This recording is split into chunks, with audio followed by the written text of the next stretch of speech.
What is going on, everybody? Welcome to Sales Success Unleashed. I am super excited to get started today. Guys, we have Marcus Chan in the house. And before I bring him out, I want to give you guys a little bit of a background on who Marcus is, what he's done, and how he's just going to bring so much value to today's session.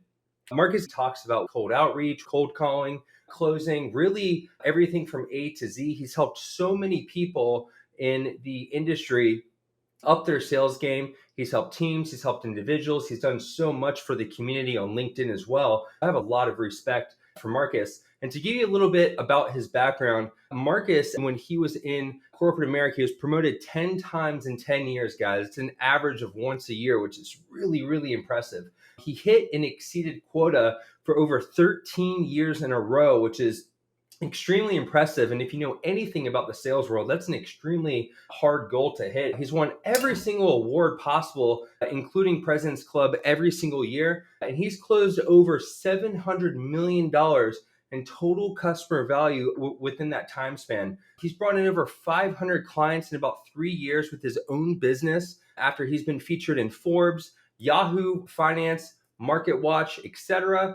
He's a 3-time Salesforce top sales influencer. He's a LinkedIn top voice as well. He's a Wall Street Journal and USA best-selling author. Ladies and gentlemen, it is my pleasure to introduce my man, Marcus Chan. Wow, that was quite the intro. I'm excited to be here. I'm just a simple guy who's made a lot of mistakes, Jake, so I'm pumped to be here. That's what sales is, man. This is sales is Yeah, making mistakes. that's right. Trial and error. So, dude, thank you so much for coming on. You're actually the first guest ever on Sales Success Unleashed, so this is super awesome. Hopefully, I'll do a great job so we want to have more people come back after. You'll do an amazing job, man. You'll do an amazing job. I'm super hyped about it. So, Marcus, before we get started with today's topic, obviously we're going to be talking about selling on social media, the strategies that you've used to build a 7-figure business. I have a few questions myself. Was someone who just got started on social media within the past year and studying social media, people like yourself, we're talking about like Alex Hormozy. We've got people like Grant Cardone, Cody Sanchez, Layla Hormozy. We've got all these big names that are out there blowing up on social media every day. And there's a lot of people who get started and there's a lot of objections that they give themselves, whether they need a budget to get started or they need a team or maybe they're running out of content. They don't have enough content to post. What are some of your top tips that you'd give someone coming in when it comes to starting on social media? First tip is don't compare yourself to the Hormozis or Grant Cardone or anybody else like that. I think it's hard for a lot of people when they see wow, like these people they're so big. I want to do what they're doing. A lot of people don't really take into context is before they start posting on social media and becoming the brands they are today, they spend a lot of time building businesses and having a lot of success in their own field first. That's what they focus on first. And then they started to leverage social media. Over time, they got better, better, better. That's probably the first piece. The second piece is even when you look at someone like, say, Grant Cardone versus like the Hormozis, they're actually at different levels. You know, Grant Cardone really started posting on social like way early on. So he's seen the evolution of times. So he's had like easily over a decade plus of experience on social media. I remember reading some of his early stuff when he saw him posting on Twitter in like 2007, 2008. So he's been at the game for much longer than even the Hormozis, right? Yeah. Now, on top of that, even when you look at what they are today, when you talk about comparing, they also have big budgets they're spending on teams, and their only job is to basically maximize each platform. I think Alex has mentioned that he spends like $1 million a year just on the staff, just for social media. So for most small businesses, they're not going to have that type of cash to spend on social media. So don't compare, right? If you're starting your social media journey, it's great. First, start with one channel and go all in that channel first. That's Mhm. probably the first piece of advice. Like really dive in deep to understand what that channel is all about. How do you get popular on the channel? How do you actually acquire customers and leads from that? That's gonna be much easier because then as you start to build from there, the ins and outs of the platform, you can start adding on other channels as well as you hire people to outsource each channel for yourself. Yeah, definitely. I love that advice because when I first got started, I was on what's now X, formerly Twitter, and that's where I really started out. I had dived a little bit into LinkedIn here and there, and I've seen you on multiple social media platforms as well. Taking in your advice, it's almost like figuring out your niche and just going with it. And I think the same thing applies to social media. So that's really great advice here. We have a question already that I want to start off with for you. It's from Darnell, and Darnell says, starting out with lead gen for services, do you suggest running ads on all major platforms or just one at a time? It depends on how much money you want to spend. As the saying goes, don't spend money on ads that you like are going to hope to make money. So if you can burn the cash, expect you can burn cash immediately because ads is a game of testing. It's a lot of A/B testing. Right. So if you have tons of cash you're willing to burn, yeah, potentially multiple platforms. I don't think it's the smartest thing, just because each ad platform has its own intricacies, Right. right? Because you have to learn how do I properly target on each platform? What type of copy is going to work best? What type of is it going to be video? Is it going to be text post? Is going to be an indirect lead? Is going to be a direct lead source? So there's different things you're going to have different goals you may have for each platform, but you want to be careful with that. And I think if you have tons of money to spend, you can definitely you can spend money pretty quickly to get results, but you also may burn a lot of cash. And if you don't have proper, say, data attribution, you might end up just not even realizing if you're actually making money on your ads. Yeah. So now, if it was to compare, like, hey, should I do ads or should I do organic? There's pros and cons to either, right? It's not Mhm. that I don't say one's better than the other. I've just seen with ads, it's really good when it's very direct. It's like you're posting, if you're spending money on ads and you hopefully can get a direct response with leads or book calls or whatever. And that can be really nice. Or if you do e-com, maybe it's sales, that could be nice. But once you turn ads off, that turns off. Yeah. Yeah. That's true. Um, on the flip side, organic is much harder. Like posting is much harder to start doing and be consistent. But as you build up over time, you build up a lot of social equity with your audience, your followers, and that can really pay you long-term dividends. Yeah. Like Yeah. I've seen a time and time again where some people spend so much on ads up front, and they don't really build an organic long-term following. So as the ad platform changes, their business basically starts falling apart Yeah. versus the ones who did both at the same time. They did really, really well. Now, if you don't have any money to burn, then you probably just start with organic first. That's what I recommend until Right. you get to a point where you can have some money you can spend, but have that mental mindset. I spend this money, I'm going to burn it, expect nothing in return. And you have to be okay with that. Yeah, definitely. I agree with you. And I actually really like the term that I've never heard before that you just dropped, which is social equity. That's actually really genius of a term when you really think about it. The way that I just took it is there's so much competition out there on social media, right? No Mhm. matter what your niche is, we've got sales, there's people with e-com, there's people with real estate, all sorts of stuff. And so you have to compete for which piece of the pie that you're getting and where the audience is. And so when you talk about social equity, you want to make sure that you are building up equity with your audience and with your following organically before you go out and, like you said, start dumping a lot of money on ads and whatnot. So that's great. That's amazing. We've got another question actually from Gian, which is, what are some effective strategies to engage with my audience and build a community around my Amazon brand on social media? So I think number one, choose a platform. Go super, super basic. My philosophy is when you're starting off relatively new social media, find a platform where you can easily find your audience. Yeah. Wherever it's Great. easiest to find, start with that one first, right? Great. It sounds obvious, but like, sometimes I'll see businesses or some business owners or even salespeople say, I want to go after small businesses like restaurants, salons, and barbershops, etc. And they're trying to use LinkedIn. Could you find those prospects on LinkedIn? Yes, some, but they're not going to be as active as maybe, say, an Instagram or a Facebook. Right, So right, you right. have to figure out where your audience is going to be. That's the first piece. And then from there, how can you go and start approaching your people? Now, uh, I think some people like they just start posting something, they hope they get found. And that's definitely one strategy. But sometimes your content as you're learning this is just not that good. Mine was terrible when I started. So just posting content by itself wasn't good enough for just me. So what I did was I leveraged borrowed traffic. Meaning, what I did was I made a list of 20 people in my space on that platform that basically had the audience I wanted. They have big audiences, high engagement. I'm like, they have my future prospects and my future clients. I want to borrow their audience. So what I did was every single day, twice a day, I would go to their profiles, find their posts, and I'll engage on their posts. And I'll drop a thoughtful, insightful comment. So not just like, oh, I agree, or that's cool, or that's great. I would read their post and share my own insights and value. And what would happen is because of that, then people would check out my profile, start following me, start following my content. So I was borrowing their traffic as a result.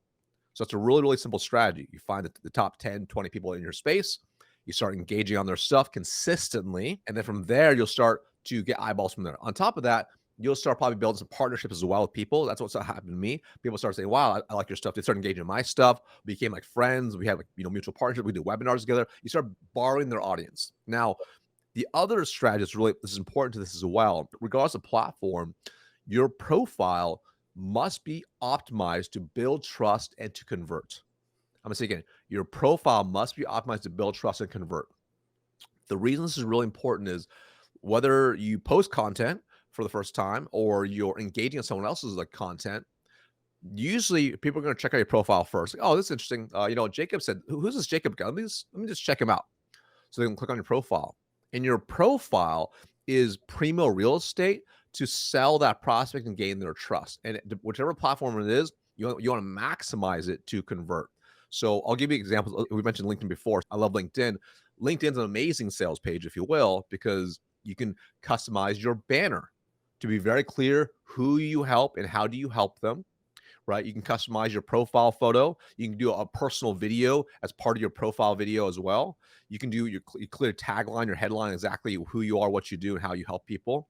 As they go down your profile, you can have an about section on there. You have your past history. You can attach the links. You can put feature things.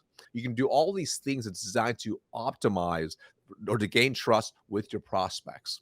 So this way, when you have a combination of now you're commenting people's stuff and you're also engaging people's stuff, you're gonna start seeing leads start coming in. And then, of course, if you're smart with your profile, you'll also have ways to capture leads like lead magnets or things like to acquire their contact information to actually nurture them long term. And that's just from an inbound perspective. Right, right. Yeah, yeah. And I agree. And I think social media, I see a lot of people misusing social media where they focus so much on outbound and then they focus on volume over quality and they're not even engaging on people's posts and they're just trying to send DMs and all this stuff. It's almost ruining their reputation to an extent before they even got Mhm. started. Not Yeah, saying that outbound social media doesn't work, but I think if that's your primary focus and that's how you've built your social media is just sending a lot of messages, I think it can actually hurt your reputation to an extent rather than totally. building that social proof, right? Because, for example, if I go to your profile, I can see that you're a Salesforce winner, you're a LinkedIn winner, you've got a sales voice. I can see that you've got tons of content on there, right? It's almost, I can see your resume to an Hmm. extent, right? Like I can see everything that you've done. I can see the people that you engage with. I can see how people react to your content. And so I automatically have some sort of trust Hmm. built with you without even having a conversation. And Hmm. so when you talk about, I want to go back to what you originally said, which is engaging with people, finding a list, building a list, and engaging with people. That's something I struggle with. So, how do you break down, I, I guess, the time you spend creating content and distributing it versus the amount of time that you spend actually going out and engaging with people? Yeah. I find the better planned you are, the easier it is to run the plan. The mistake a lot of people make is they wake up like, what should I post today? Let me just post something. And that's stressful personally. I personally don't like that type of stress. We're going to post today. And then you write a terrible post and it doesn't hit. But there's also no strategy to it. Hmm. So I think the first piece is even if you use a really simple Google Sheet, right? And you just had all the days of the month in there first, let's say for the rest of this month or next month. And then you just even if you put ideas inside each day of what you're going to write about, you already had the game. If you want to be really advanced, you write the post in advance, right? So that's how you kind of structure. I'll share what I personally do if it makes it a little bit easier. But typically, what I'll do is I'll choose one day out of the week, and I've gotten faster over time. Before Hmm. it took me a lot longer, but before I stick one full day, and that day was my copywriting and content day. I would film videos, I would write content, and I used to only post 5 days a week. So I basically write 5 days worth of posts or videos. And that was my whole day, right? Hmm. And then it's basically scheduled out. I just schedule it out and it made it very simple. All right. Now it gets to the point where you can start doing in advance. You can be a couple weeks in advance. So right now, at all times, I have 3 weeks content completely done and scheduled at all times. But I actually have 8 weeks completely scheduled out at all times. Wow. And by the way, that didn't happen overnight. It's just because over time we start doing it, you're able to Hmm. start amassing a huge amount of content. Okay, Right. so that's the first piece. So you dedicate time, create the content. Hmm. Then there's also the engagement piece, right? And I'm going to share why I do it early on because it's a little bit different now, right? Because now I've teams, people on my team, it's a little bit different. But when I started, It was like, all right, Tuesday's my day, is my content creation day. But every day, first thing in the morning, after I post, I'm gonna spend about an hour and a half, 2 hours engaging on social media.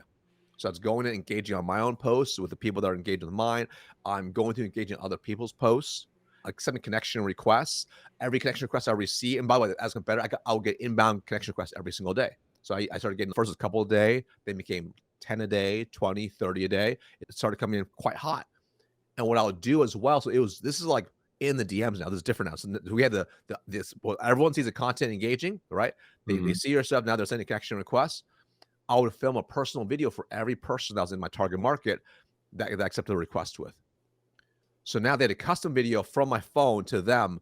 So now they're getting this level of depth of wow, this guy is for real. He's legit. Because again, I knew I started my no one knew who I was. Right, They right. didn't care about my background. They didn't care how many President's Clubs. They didn't care how many awards. They didn't care how big my team was. They didn't care about anything in the past. When I started my business, I'm like, they don't know anything about me. I need to gain trust as fast as possible. So I'll spend about an hour and a half, 2 hours every single day minimum in the morning engaging on social media. And then the rest of the time is running the business. But when you think about from the whole week perspective, it was like in the morning, a couple hours in the morning, engaging, Tuesday, my creation day. And that was basically the system I just ran. Rinse and repeat, rinse and repeat.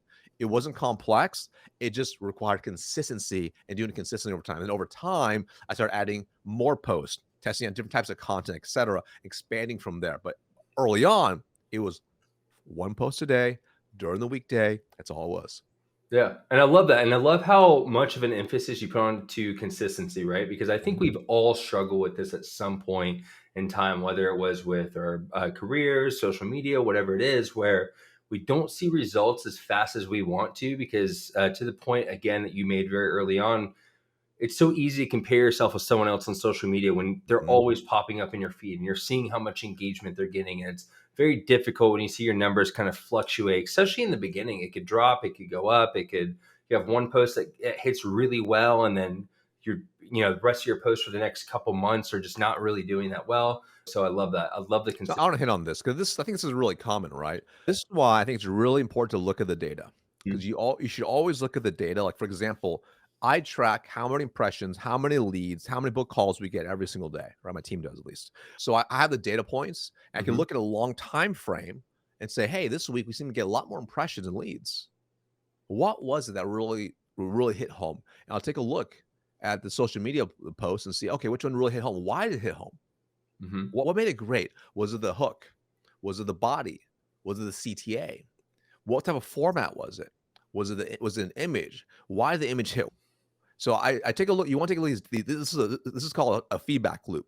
So when you take a look at the data points, you can start gathering data points to say, okay, how can I do more of these really good ones and less these bad ones? Yeah. Or and over time, you start seeing that. And also, as part of the social media journey, I'm also looking at other people's content too. And I'm Mhm. looking like, why did their content pop off? What about it is making it resonate? Was it the content itself? Was it the sentiment behind it? Was it the visual behind it? What was it exactly? So you want to become like a scientist and you just start analyzing this data. So this is how you start improving your content over time. So for example, we went through a dip for probably 3 weeks in impressions and leads. And I was like, this is interesting. And by the way, because I've been on social for a long time now, I know it's totally normal. I know the algorithm changes just like this. Mhm. Let's take a look. And easy thing to do is LinkedIn, the algorithm change. Oh man, like they're not showing my stuff. That's why I can't control that. That's the reality. What I Right. can Right. control is what I can do. So I said, okay, team, this is what we're going to do. This is our strategy. We're going to test for 60 days. Number one, I'm re-reviewing all my hooks. I think the hooks aren't strong enough. I need to redo my. I need to do a better job. So that means I need to get better. I think the content could be a little punchier. I think our images can be a little more pop a little more, and we can switch up a little more. On top of that, I think we need more data. Like we need to ramp up from we were doing 12 posts a week. Let's ramp to 19 posts a week. There's a ramp up. So we're gonna ramp up volume, ramp up quality at the same time. So now we're gonna have a good data set from 60 days, and then we'll decide what's hitting home, what's not. Right? Do you want to Right. continue doing that or make changes? So you want to use data as a tool to help you make better decisions versus basing off feelings. Yeah. This is amazing. Love that. And I love how you ended it based off of data, not feelings. And I always try to make logical decisions, not emotional decisions, because we all know where that ends up and kind of Right. where that leads to. And just because I like something doesn't mean that everyone else is going to like something. So, Mhm. guys, this is super valuable. This is amazing. I want to pull up a couple questions that we've gotten. Totally. So, a quick question for you that we've already answered, but we'll bring it up again. AJ's asking, what is the recommended social media platform to start? Totally. Wherever is easiest to find your customers that are hanging out. That's is Mhm. number one. Wherever it's easiest to hang out. The other kind of side piece as well, and most platforms are changing now too. It's also important to leverage your strengths. I think it's really important. And what I mean by that is maybe some people are better writers. Yeah. Like I've seen some people maybe struggle on video, but they crush it on X or Twitter because they're really good, like they're really quick like punchy bullet points. Cool. So like wherever your audience is, and hopefully whatever strength you have, how can you merge the two together? Because that'll really help you as well. Now, if it's a platform like LinkedIn, you can do all types. That's great too. Yeah, amazing. Love it. We have another question from Miguel, and it says, should you start selling from the start so your audience knows it, or should you first grow and then sell? I actually love this question. Mm. You should sell yourself first and not sell your product or your service because they have to trust you, right? So the mistake I think I see a lot of people make is they start posting on social. Hey, I got this cool new X. Book a call here or go buy it here. And there's no trust with you. I mean, that's a very high intent like ask. And if you think about the customer awareness journey, most of them are going to be completely unaware. So they're completely unaware. They go all the way down to being aware, meaning they know that your solution's out there. They want to buy a product. Most of them are completely unaware, meaning they may not know they have a problem. They may not have an issue. They may not be in the market for a solution. So you're just posting, buy this. It ends up just turning away most people, and they don't see your profile something of value. So typically, I usually shoot for, unless we're doing a promo, I usually shoot for a 90-10 ratio, meaning 90% other content giving value, building trust, whatever it's going to be, and 10% is a direct ask of something. Now, you also understand like there's many objectives of the post you want to put out there. So, for example, are you trying to sell getting the information? Or are you trying to sell to directly booking a call and closing? It's important to understand there's a difference because there are different levels of prospects. Right. So personally, when you create content, you want to have all types of content.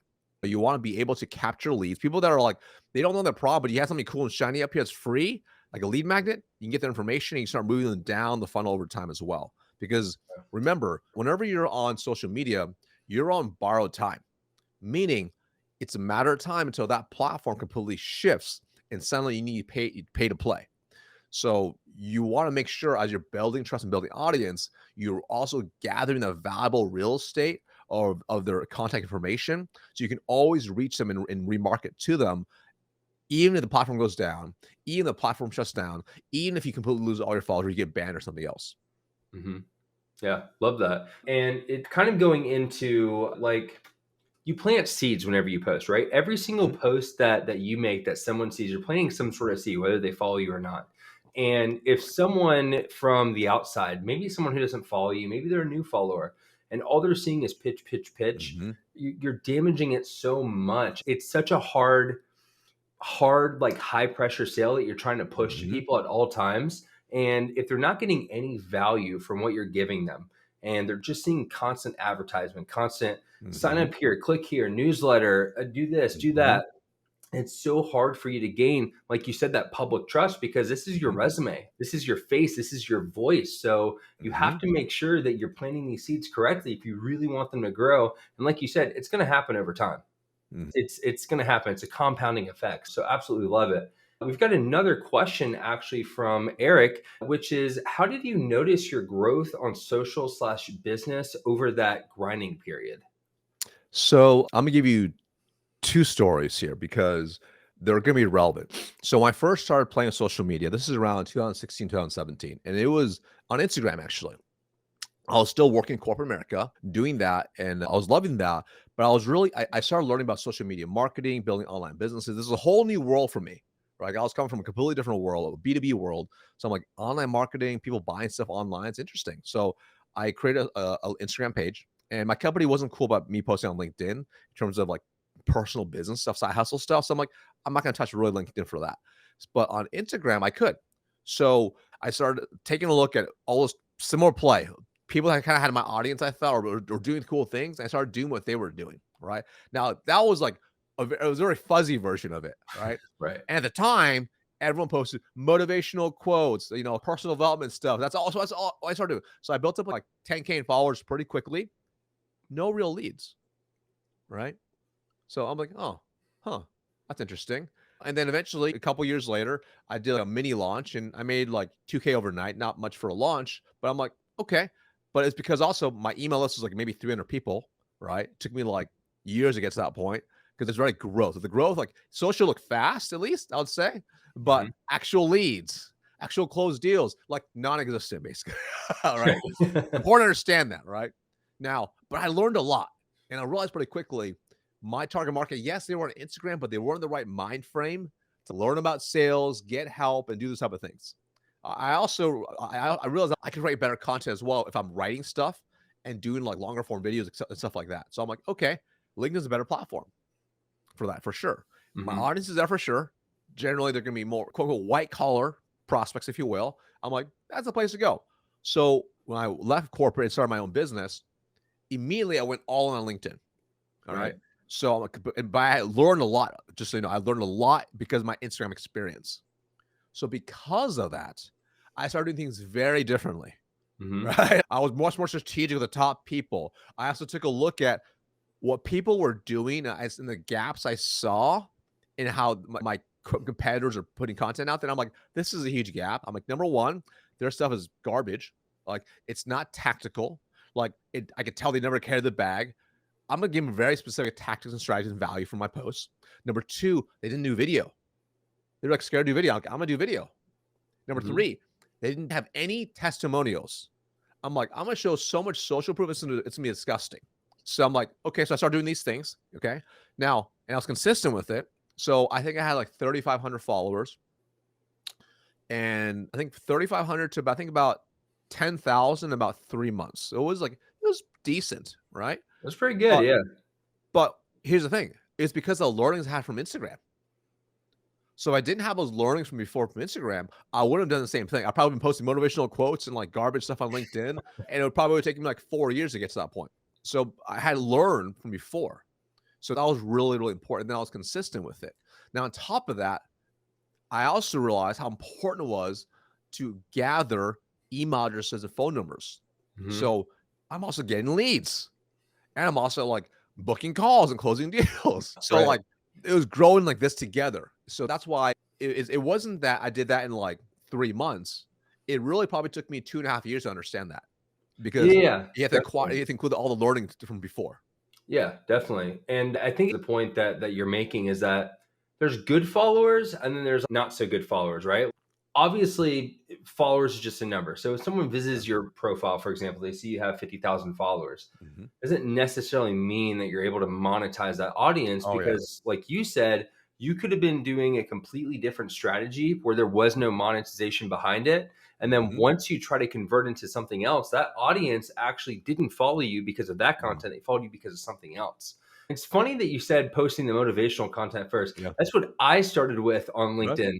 And I was Yeah. like, oh, I'm going to go post quotes by Albert Einstein. Yeah. Albert Einstein, Michael Jordan. It's amazing. Yeah. Yeah, I'm like, Yeah. I'm gonna repost this reel and I'm gonna share my thoughts Yeah. on it. And that's what's Yeah. really gonna get people excited Right. to buy from me. Not really, right? Because it's motivation. It feels good for a second. It's kind of like that little Mhm. dopamine effect. And then they move on to the next post instead of you actually being the one to deliver it. And Mhm. so I think that's really important to understand, especially for people just getting started, is that even if you're not seeing hundreds or thousands of followers every single month, even if you're only seeing maybe 50 to 100, if they're engaging with your content and they're messaging you and you're able to book calls off of it, that's much more meaningful than just Mhm. trying to get a huge volume of followers at a single time by just posting what's trendy.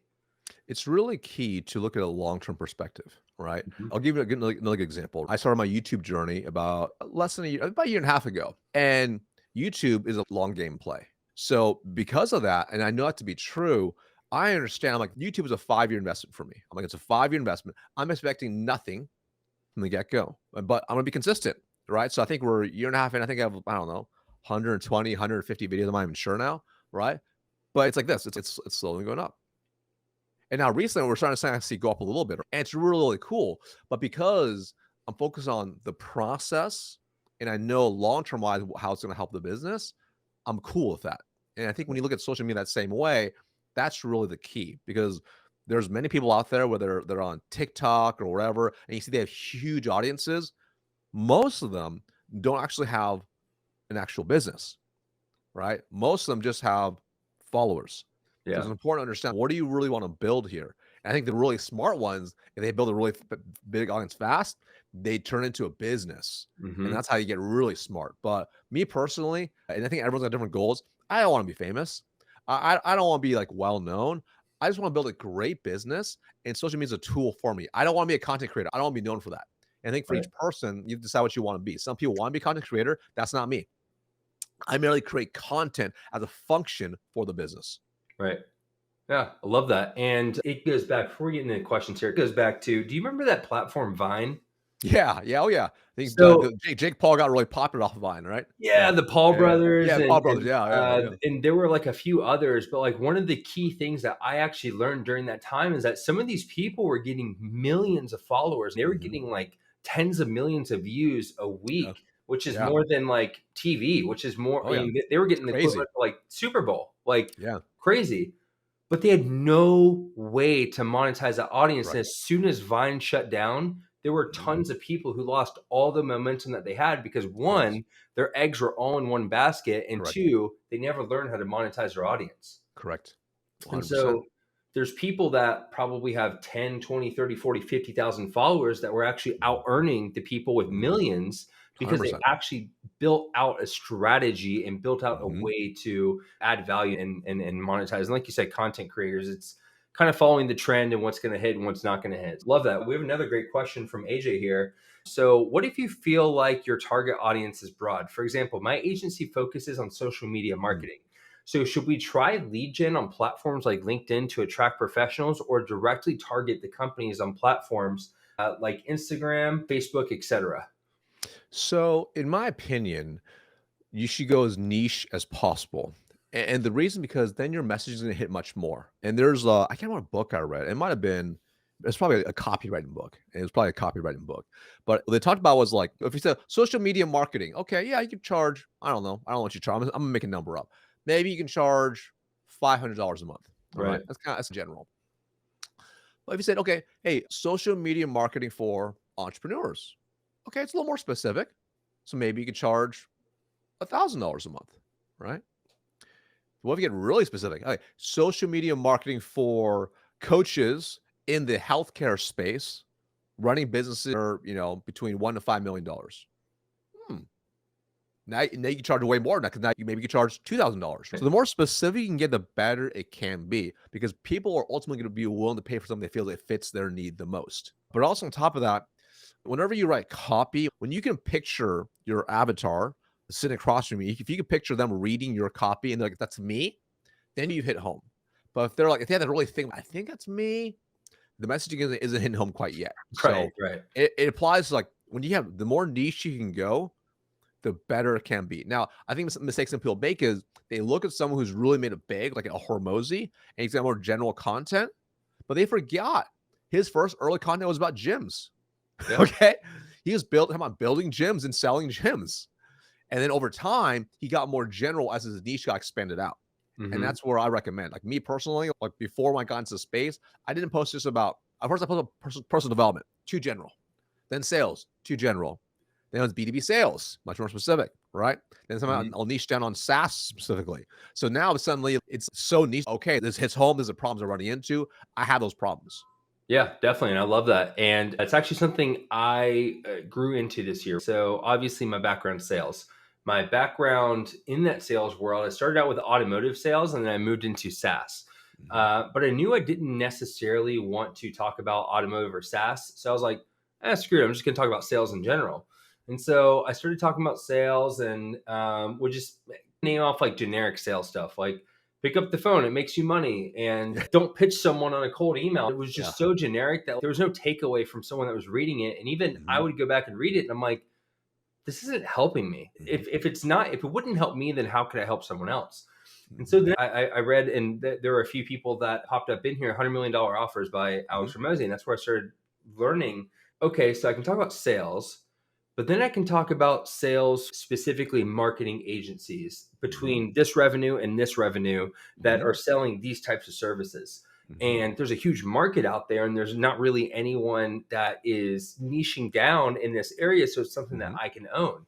And so now I'm like, okay, let's go in and start building a strategy specifically for this niche. And so I really love how you're talking about finding your target audience, right? Because social media marketing is just so broad. And if a potential lead or a prospect is viewing your content, if they have to ask themselves, like, should I actually fill out that contact form, or should I Mhm. actually send that message to that person? Can they actually help me? Then your content's just not hitting home enough. But if it's, Mhm. man, this guy is talking about XYZ, this is exactly what I'm struggling with in my exact industry, I need to talk to this guy, you're going to be getting inbound leads left and right. Mhm. Exactly right.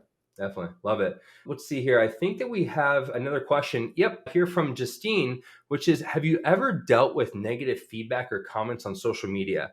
How did you handle the situation, and what steps did you take to mitigate any damage? Of course. So when you put yourself out there, you're gonna have some people who are gonna love you and some people who are gonna hate you. And that's totally normal. Like the only way you're not gonna get any negative feedback is if you don't post anything at all. You post really vanilla stuff. And I remember early on, like the first time I got like a negative comment, and they're like, it's and some people are like, even they disagree. Most people don't are pretty nice, but some people are just like, no, you're completely wrong. You're an idiot. Blah blah blah blah blah. And it's when you first read it, it hurts for real. Right. You're like, oh man, that wasn't my intention, or maybe they misinterpreted or whatever. Right? It feels bad, but over time, you start realizing they're just reading through their lens, and you just do your best to ignore it. Right? And I find, like, especially if they're like a legit troll, so something that's just real trolls, I Right. just ignore the trolls. Like it's easier. Like versus I used to argue with them, but then I realized that we both look like idiots then at that point. And Yeah. that was like not really conducive to my time. It was a waste of brain space. Like over time, you start realizing it's gonna happen. And I'll post stuff. And I've seen people like screenshot stuff, put it on Reddit, and just like, this guy's an idiot, blah, blah, blah. He's a scam artist. I'm like, they don't even know who I am. So it's so easy to fall into it. But if you're clear on your mission, what the impact you want to make, you just have to be cool with people just not liking you because of that, because you stand for something. And the Yeah. only way you don't have anyone not hate you is you don't stand for anything. Yeah, definitely. And I love what you're saying. And I think there's a clear difference between people just simply disagreeing with you and then fighting off trolls. And so when I first started posting on X last year, I think it was about October is when I started. And then I think like early December is when I started narrowing down to the niche or to the agency Mhm. niche. And I started getting the first negative feedback that I've ever received off of social media. And just like you, I wanted to go in and argue with them or Yep, try to prove them wrong, or yep. try to go and quote an article and then send it to them and do this and do that. And it was pathetic on my end, because first off, this person doesn't even know me. All Mhm, they saw was just one simple little post. That's it. That's the only thing that they know about me. And am I going to believe their opinion over myself on myself? There's no way. I don't even know that person. And so if I'm mhm, valuing their opinion on me over what I think about myself, then there's a real issue there. mhm. And so I got into my first few kind of like Twitter battles and this and that, and got into people disagreeing on different sales topics with me. And then I like really realized, I was like, what am I doing here? Like, Mhm, I sat here for an hour, 2 hours, feeling frustrated and wanting to clap back at them and this and that. I could have written an entire week's worth of content within that time, mhm. and I would have Exactly gotten right. way better ROI than trying to prove someone wrong on social media. Mhm. It just wasn't Some worth. stranger that you'll never ever talk to in life. Yeah, no one's gonna walk up to you and be like, "Are you at Marcus Chan? Well, Yeah, I right. posted to you last October." It's just like no one's Just gonna move do that. on. Not Yeah. worth your brain space. Not worth it at Yeah. all. Love it. All right, cool. So we got about 15 minutes left, and I want to go into when you're booking meetings through social media, right? Yep. There's a sense of your service or product sells itself because people can learn about it, and there's that social proof and there's that social equity that you mentioned before. But then there's going to be a point in time where there's going to be natural objections that you're getting within the process, right? Mhm, And the difference is, at least for me, when I was doing like cold outbound, is usually the objections would come with what I presented to them. mhm, And social media changes a little bit, because I can click on your profile and I can look back to what you posted 2 years ago, and mhm, I can look at all your social media posts. So How do you deal with some of the objections, or what are some of the most common objections that you get on some of your calls? And how are you overcoming those, especially because people have already technically done their research on you? hmm Well, I like to divide objections into kind of two categories. Mhm. There's objections to booking a call, and then there's objections to actually closing the deal, Mhm. right? Now, if you're selling something, especially in this space, you're probably selling something high ticket. I always think I have, like, especially if you're like an agency where it's going to require a little more conversation, a little bit deeper, you probably should get on a call. Try to Right. sell via DM. I'm saying you can't do it, but there's a service aspect of delivery and fulfillment that you don't want to botch on the back end. So I think you always want to get on a call. Now, I guess to angle it, are you asking more about objections to book a call or objection on the call? Yeah, so let's go over both of them, right? Because there are going to be objections to book a call, obviously, because if you were sending people a video message in the beginning and you were Mhm, trying to obviously convert that over. So let's start off mhm. with objections to book a call as soon as you come into Beautiful. some sort of contact with them. Beautiful. So I think the mistake a lot of people make here, we're talking about inbound requests, inbound connection requests. You accept it and you send a message. If you try to book a call off the spot, that's gonna be you can get some resistance, Yeah. right? Even if the video is amazing, I could say, "Hey, I'm Marcus, blah blah blah. It's amazing to talk to you. Let's jump on a call and talk, and I can try to sell you my solution." They're gonna be like, "No way." You want to you first take a look at, like, how are you what's your first message going to look like? Okay. And I'll give you an example of what I did early on. And you can, if you want to do something similar. So I'm like, I'm just going to lead with value, right? Because one of the greatest ways to influence someone is to give them something cool, completely free. Hmm. So early on, Lily was a personal video. I said, "Hey Jacob, Marcus here. Thanks for the connection request. Love, love talking to business owners like you who are trying to do whatever your profile might say." And then I'll say, "Hey, so my number one goal is help business owners like you double their sales. Actually put together a free training, completely on game and free. Let me know if you want it. Chat soon. See ya." That's it. And of course, they'd be like, "Oh my God, that sounds awesome. Love to see it." Boom. Send it over. Send them something of high value, useful that they can watch. Right. So Right. now, like the conference, now we have an open loop conversation now. So now, and this could be a PDF. This could be a great blog post. It can't be a sales pitch. Okay, Yeah. has to be something of value. Let's just say it again. It has something useful for them, whether or not they book a call. Yep. And then from there, it's very simple to check back a day later. Hey, what'd you think of X? What'd you think of that video? What'd you think of that training? What'd you think of that PDF? What are your thoughts on that? Hmm. And now you're opening a conversation. So we're just going to open the door a little bit. That's a first step. So we're not going for the ask. We're just Hmm. kind of see what their thoughts are. They might be like, "Oh, that was really, really good. Yeah. How do you think it'll apply to your business?" Or if you don't mind me asking, for you, is this something you guys are currently running into? Yeah. So you see, it's very simple. It's very soft. You're in the DMs here, right? It's more text based, if you will. So you don't want to go for a long pitch or hard close.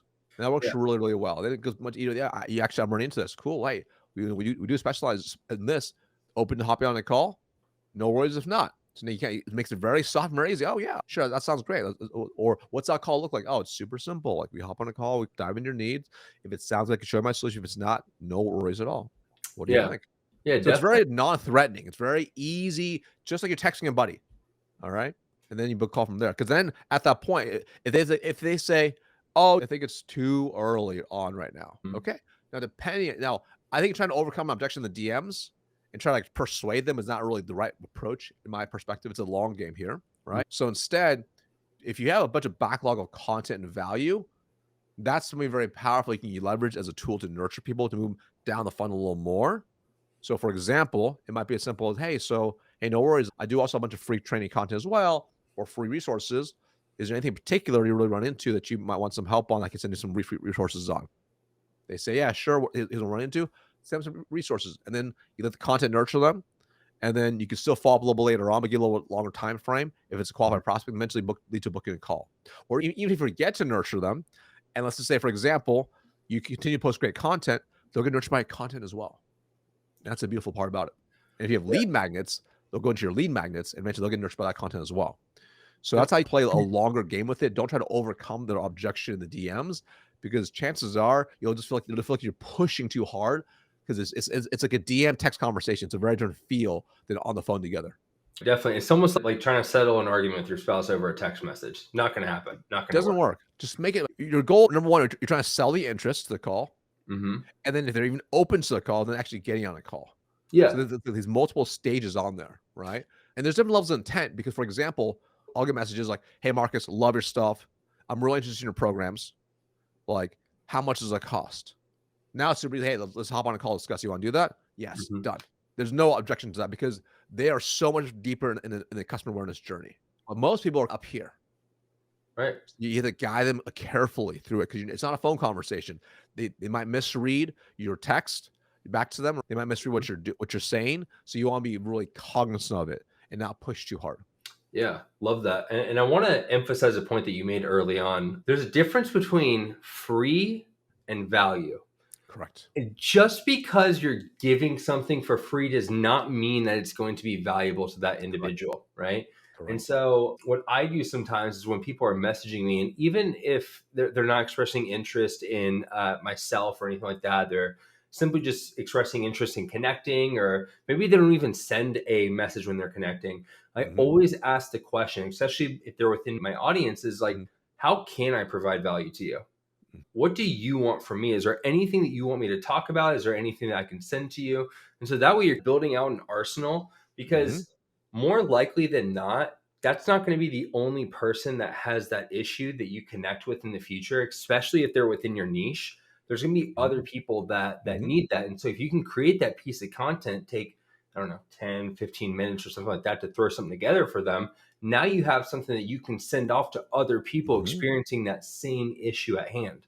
So here's a really simple one, right? So like Mhm. I love that. But I find sometimes it can be hit or miss though, because sometimes people are like, it's too almost too general. So here's another tweak. I used to do something similar to that. The tweak I made was this: they send a connection request. And let's just say there's no messaging, or actually even if there is, but most time it's generic. I just say, hey, or my team does. They're in my inbox. They say, hey, so and so, like, thanks for the connection request. Happy to connect.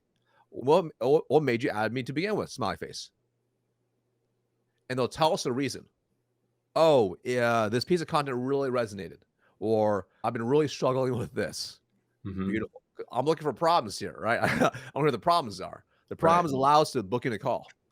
So it's very simple, it's very fast. We get to right to the point without being like overbearing and pushy. Because now it's like, oh, well, it's been really hard to book meetings. Got it. What do you mean specifically? I'm supposed to book at least 5 meetings a week. Wow. Sounds pretty painful. We could probably help with that. You want to hop on a call my team, discuss more? That Mhm. sounds amazing. Because now we have a clear pain.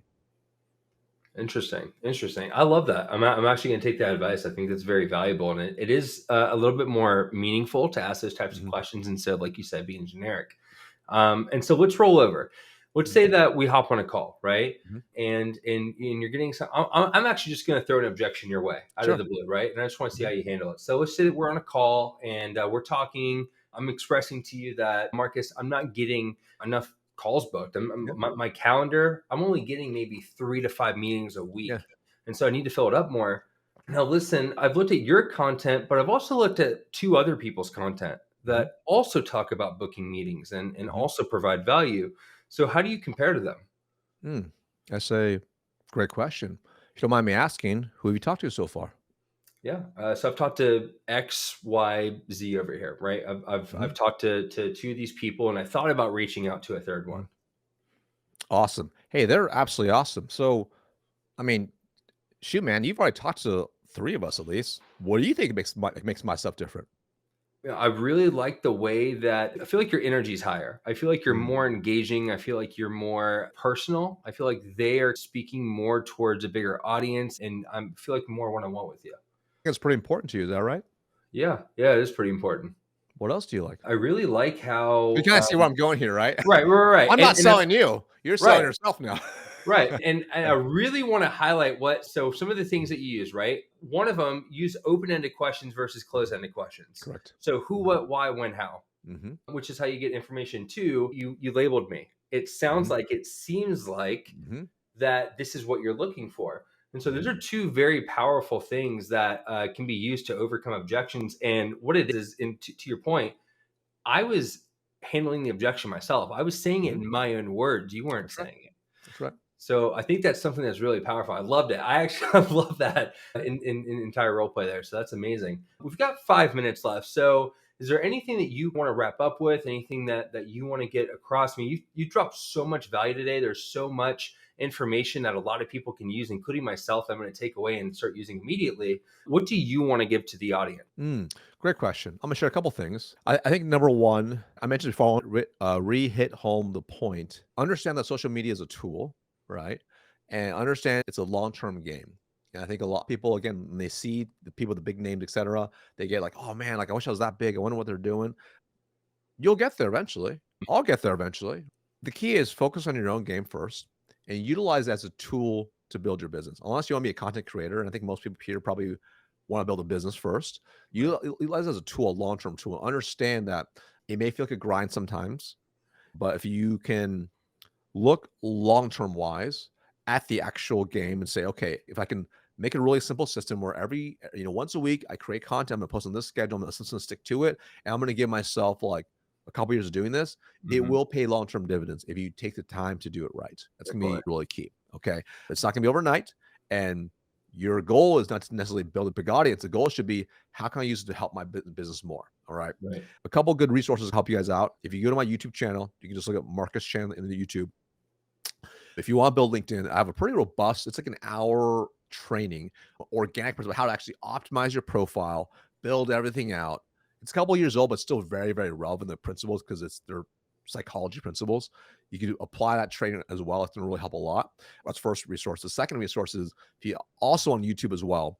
If you just looked at Marcus Chan LinkedIn Sales Navigator, I think it's like a 30-minute video. Unfortunately, the audio sounds kind of garbage because I had issues with it, but it's like a really good video on how to use Sales Navigator in 2023, right? So people complain, oh man, like the audio's all messed up. I'm like, and I talk fast. It is what it is, right? You can play at 0.75 speed, but the content itself is actually very, very useful and very good, and how to actually utilize outbound as part of your strategy in conjunction with inbound with organic as well. Amazing. Love it. So, where can people find you? Obviously, Marcus Channel on social media. Where do you feel like your bread and butter is? Obviously, I'm going to guess LinkedIn. LinkedIn's my go-to, so head over to LinkedIn, right? You can grab a free copy of my Wall Street Journal best-selling book, just cover shipping and handling. Just head to venly.co/book, like you see on my thing. But yeah, LinkedIn's where I hang out. I'm building out on YouTube. I'm all about platforms, but I like LinkedIn the most. It's the most fun for me. Yeah, definitely. I think so as one. I think LinkedIn is really bubbling up to the top when it comes to building up a business on social Correct. media. Obviously, depends on what kind of business model you have, but for Right. someone like you and I, it definitely makes the most sense. So amazing. Marcus, thank you so much for your time today, man. I had so much fun. I hope you did as well. I think this was a great episode of Sales Success Unleash. And I hope everyone in the audience has tons of takeaways. Again, go to venly.co/book to grab a free copy of Marcus's book, as well as jumping over to YouTube. Like for me, I'm a visual learner and I really like seeing rather than reading. So I'll definitely be jumping over to YouTube to check out some of his content, especially if you want to learn how to optimize your LinkedIn profile, learn LinkedIn Sales Navigator, outbound, and all that stuff. Thank you so much, Marcus, for coming on. I really appreciate your time, man. Any maybe last words of wisdom that you want to give to anyone, maybe a quote or something like that you might have that's hits home for you or might be a favorite for you? Sure. It's not my favorite quote. I think it's very relevant. It's a modification of a very well-known quote. The best time to start leveraging social media to build your business was 10 years ago. The second best time is right now. Love it. Ladies and gentlemen, Marcus Chan, again, thank you so much, man. My pleasure.